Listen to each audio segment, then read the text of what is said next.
How can we manage a situation where two of our vital organs, that is, kidney and liver, shut down?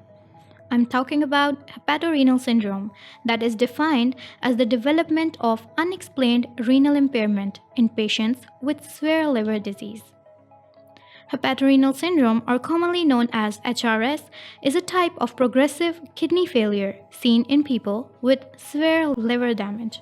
It is most often caused by cirrhosis.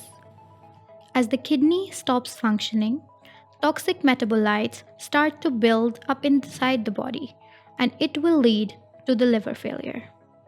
There are two types of hepatorenal syndrome based on how quickly the renal function will decline and the degree of impairment.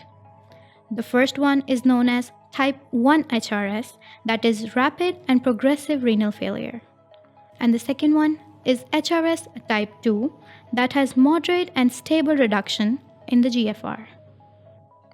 The kidneys are morphologically normal and recover if the liver function also recovers. That is followed by the liver transplantation. However, the condition has a poor prognosis, with mortality rate of more than 50% and mean survival of less than 2 weeks. Hepatorenal syndrome seems to be caused by the decreased renal blood flow and the decreased renal perfusion, consequent to the circulatory changes associated with the severe liver impairment. It is characterized by 3 categories, and the first one is oliguria, that means the less urine output, hyponatremia, that means low sodium concentration in blood, and the third one is uremia, that has high levels of urea in blood. There are 4 factors that are involved in pathogenesis of HRS. These are namely development of splanchnic vasodilatation, which causes a reduction in effective arterial blood volume and a decrease in mean arterial pressure.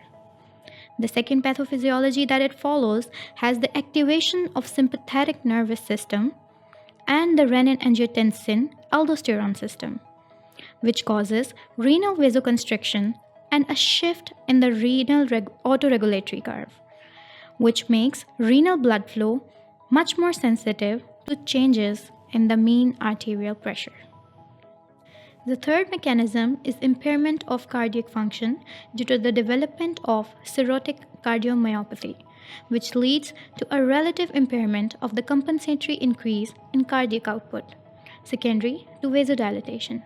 Last mechanism is the increase in synthesis of several vasoactive mediators, which may affect renal blood flow. These vasoactive mediators are cystinyl leukotrienes or thromboxanes A2.